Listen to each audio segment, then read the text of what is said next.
श्री खाटू श्याम जी की कहानी संपूर्ण बर्बरीक इतिहास अंतिम भाग। दोस्तों, आगे की कहानी इस प्रकार से है। अर्जुन गर्व से भरकर बोला, तब तो तुम इस बात को भी मानोगे कि यह युद्ध मैंने अपने बाहुबल से जीता है। 18 दिन निरंतर गांडीव की टंकार से 10 दिशाएं गूंजती रही। भीष्म पितामह को मारना कोई हंसी खेल नहीं था। भीमसेन के पुत्र बर्बरीक के मुख से व्यंग्य भरी मुस्कान खेलने लगी। बोले, हाँ, भीष्म पितामह के विषय में मेरा भी यही विचार है। कहे चलो, रुको नहीं।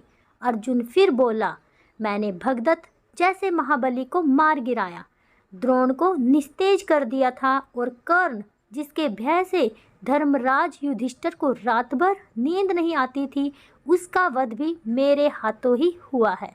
बाद में अश्वत्थामा को मणि रहित भी मैंने ही किया। क्यों बर्बरीक, अब तो तुम मेरी और मेरे गांडीव की प्रशंसा करोगे? बर्बरीक खुलकर हंसा। उत्तर दूंगा, और भी किसी को कुछ कहना हो तो कह लो। भीम बोल पड़ा, मेरी इस पर्वत सी विशाल गदा के विषय में क्या विचार है बर्बरीक? तुमने देखा होगा कि इसी गदा के सहारे मैंने दुष्ट दुशासन का रक्त पिया। इसी गदा से मैंने अद्वितीय गदाधारी दुर्योधन का वध किया। हिडिंब, बकासुर और कीचक के वध की कहानियां भी तुमने सुनी होंगी। अब तुम मेरी वीरता के बारे में कुछ कहो। बर्बरीक हंस दिया। कहूँगा, पहले तुम सब अपनी बात कह लो, फिर मैं सबका जवाब एक साथ दूंगा। नकुल सहदेव ने अपनी अपनी विशाल तलवारों की प्रशंसा की। बाद में युधिष्ठिर ने कहा, मेरा विचार है बर्बरीक कि यह युद्ध मैंने सत्य के बल पर जीता। बर्बरीक ने सबकी ओर अपेक्षा से देखकर श्री कृष्ण से प्रश्न किया, क्यों श्री कृष्ण, क्या तुमको अपने विषय में कुछ नहीं कहना है? श्री कृष्ण, जो अब तक सबकी बातें सुन रहे थे, मुस्कुरा कर बोले, मुझे कुछ नहीं कहना बर्बरीक। मैंने योद्धा के रूप में तो इस युद्ध में भाग लिया ही नहीं। मैं तो मात्र सारथी था, रथ चलाता रहा, युद्ध देखता रहा, बस इससे अधिक कुछ नहीं किया मैंने। यह सुनते ही बर्बरीक खुलकर हंसा। उसके अट्ठास से 10 दिशाएं गूंज उठी। बाद में वह गंभीर स्वर में बोला, अच्छा किया श्री कृष्ण, तुमने सारथी के रूप में ही युद्ध में भाग लिया, योद्धा के रूप में नहीं। शस्त्र धारण करके भाग लेते तो संभवतः पांडवों की पराजय ही होती। नकुल, सहदेव और युधिष्ठिर को तो मैं महावीरों की श्रेणी में गिनता ही नहीं। रहे अर्जुन और भीम, ये महाबली अवश्य हैं, किंतु कौरव पक्ष के धनुर्धरों के सम्मुख ये दोनों भी अनाड़ी और नौसिखिए लग रहे थे। अकेले भीष्म ने ही समस्त पांडव सेना और पांडव वीरों का बुरा हाल कर दिया था। उन्हें तो इच्छा मृत्यु का वरदान प्राप्त था। भला इनके मारे वे क्या मरते? इस वृद्धावस्था में भी कितना तेज था उनमें मुख पर। बर्बरीक ने फिर अर्जुन की ओर देखकर कहा, मैं तुम्हारी बात का उत्तर दे रहा हूँ अर्जुन। जिस गांडीव की तुम प्रशंसा कर रहे हो, वह उस वक्त कहाँ गया था जब भीष्म ने तुम्हारी सेना को छिन्न भिन्न कर दिया था, रथ तोड़ दिया था, कपिध्वज धरती पर पड़ा था, तुम मूर्छित हो गए थे और श्री कृष्ण को अपनी प्रतिज्ञा तोड़कर तुम्हारी रक्षा करनी पड़ी थी। फिर तुम श्री कृष्ण की सलाह पर भीष्म से यह पूछने गए थे कि उनकी मृत्यु कैसे होगी। तब तुम लोगों को लाज नहीं आई थी? शिखंडी के पीछे से भी निहत्थे भीष्म पर मैंने तुम्हारे शस्त्रों को चलते देखा था। वह तुम्हारी वीरता की चरम सीमा थी। जयद्रथ वध के दिन भी तुम्हारी वीरता को देख चुका हूँ। श्री कृष्ण की माया यदि साथ न देती तो एक क्या सैकड़ों अर्जुन भी जयद्रथ की परछाई नहीं पा सकते थे।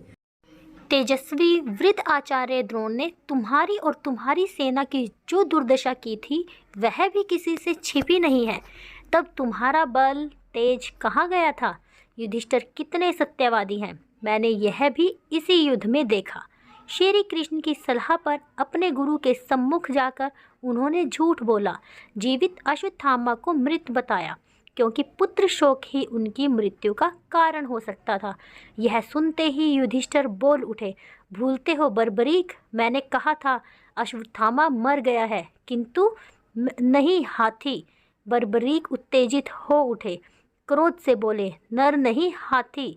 धीमे स्वर में कहा था, मन में कहा होगा द्रोण केवल यह सुन सके कि अश्वत्थामा मर गया है, उसके बाद श्री कृष्ण और अर्जुन ने अपने शंख बजाने शुरू कर दिए।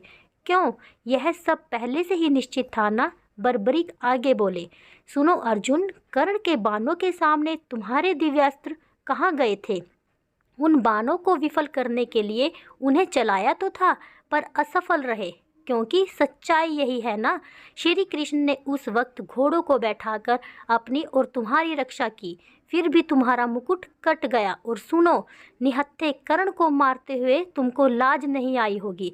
अर्जुन हतप्रभ हो रहा था, फिर भी बोला, मैं तो रुक गया था, लेकिन श्री कृष्ण की मुझे आज्ञा मिली थी कि यही समय है जब कर्ण को मार सकते हो। यदि कर्ण रथ का पहिया कीचड़ से निकालकर रथ पर बैठ गया तो एक क्या अनेक अर्जुन भी उसे मार नहीं पाएंगे। बर्बरीक की वाणी में व्यंग्य उभर आया। ठीक ही किया श्री कृष्ण ने, जो तुम्हें युद्ध जो जिताना था, मुझे याचक बनकर बेकार कर दिया। बलि भगदत्त की प्रचंड शक्ति को श्री कृष्ण ने अपनी छाती पर सहा, क्योंकि तुम्हारे शरीर के वह शतखंड कर देती। हाँ भीम, अब तुम भी सुनो। यह तो सच ही है कि तुम अतुल बल के स्वामी हो। तुमने निश्चित ही हिडिंब, बकासुर और कीचक को मारा, पर यह युद्ध तो गदा से नहीं जीता जा सकता था, क्योंकि इस युद्ध में इस युग के सर्वश्रेष्ठ धनुर्धर सम्मिलित हुए थे। धनुर्धर कर्ण के सम्मुख तुम्हारी गदा को क्या हो गया था, जो तुम जान बचाने के लिए हाथियों के झुंड के पीछे जा छिपे थे? कर्ण ने अपने धनुष की डोरी तुम्हारे गले में डालकर तुम्हें बाहर खींच लिया था। वह चाहता तो तुम्हें मार देता, किंतु उसने तुम्हें छोड़ दिया। और तुम्हें ही क्या, उसने नकुल, सहदेव और युधिष्ठिर को भी छोड़ दिया था। आज तो तुम सब अपनी वीरता की डींगे हाँक रहे हो, लेकिन यह भूल गए कि तुम उस महारथी से प्राण दान लेकर लौटे थे। वास्तव में वह सच्चा दानी था। तभी श्री कृष्ण और कुंती की आंख टकराई। कुंती की आंखों में आंसू थे, किंतु बर्बरीक बोलता ही रहा। उसने अवसर मिलने पर भी तुम्हें क्यों नहीं मारा? यह वास्तव में अद्भुत रहस्य है। वैसे इस बात से उसकी करुणा तुम पर प्रकट होती है। जयद्रथ के सामने तुम्हारी वीरता कहाँ गई थी? उसने तुम्हें चक्रव्यूह में घुसने नहीं दिया था। सुनो भीम, तुम्हारे और दुर्योधन के बीच हुए गदा युद्ध में तुम अपनी महानता प्रकट कर सकते थे, किंतु यहाँ पर भी तुमने नीचता का प्रदर्शन किया। श्री कृष्ण ही के इशारे पर महायुद्ध के नियमों का उल्लंघन करके तुमने दुर्योधन की जांघ पर गदा मारी। धिक्कार है तुम्हें और तुम्हारी वीरता पर। बलराम तो तुम्हें तुम्हारी दुष्टता का दंड देने उठे थे, पर श्री कृष्ण ने तुम्हें बचा लिया था, क्योंकि यह सब उन्हीं के इशारों पर हुआ था। धन्य था दुर्योधन, वीरता की लाज रखनी उसे आती थी। युधिष्ठिर के यह कहने पर भी हम पांचों में किसी को भी द्वंद्व युद्ध के लिए चुन लो। उसने अपने से बलि को चुना। यदि शेष चारों में से वह किसी एक को चुन लेता तो क्या होता? गदा युद्ध व मल्ल युद्ध में से ये सब उनके सामने खिलौने जैसे थे। वैसे युद्ध में तुम्हारी भी मृत्यु निश्चित थी, क्योंकि यह गदा युद्ध का श्रेष्ठ ज्ञाता और बहुत फर्तीला था। फिर बर्बरीक सांस भरकर बोला, श्री कृष्ण की नीति पराजित कैसे हो सकती थी? मुझसे यदि कोई पूछे तो मैं यही कहूँगा कि इस युद्ध के वास्तविक विजेता श्री कृष्ण ही है, जिन्होंने अपनी बुद्धि और नीति के सहारे इस युद्ध को जीता। मुझे तो इस युद्ध में चारों ओर श्री कृष्ण नजर आते थे। श्री कृष्ण नीति की जय हो। यह कहकर बर्बरीक मौन हो गया। इतना सुनकर श्री कृष्ण ने महाबली को खुश होकर यह वरदान दिया कि महाबली बर्बरीक, कलयुग में तुम मेरे नाम से पूजे जाओगे, और जो तुम्हें सच्चे मन से ध्याएगा वह मनवांछित फल पाएगा। और आज यह सच जगत विख्यात है कि उस काल के बर्बरीक आज के बाबा श्याम है।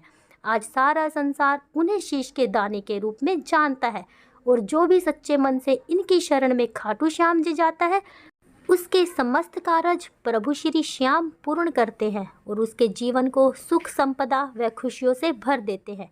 शीश के दाने की जय, खाटू नरेश की जय। दोस्तों, ये थी हमारे खाटू श्याम जी की कहानी। आशा करती हूँ आपको कहानी अच्छी लगी होगी।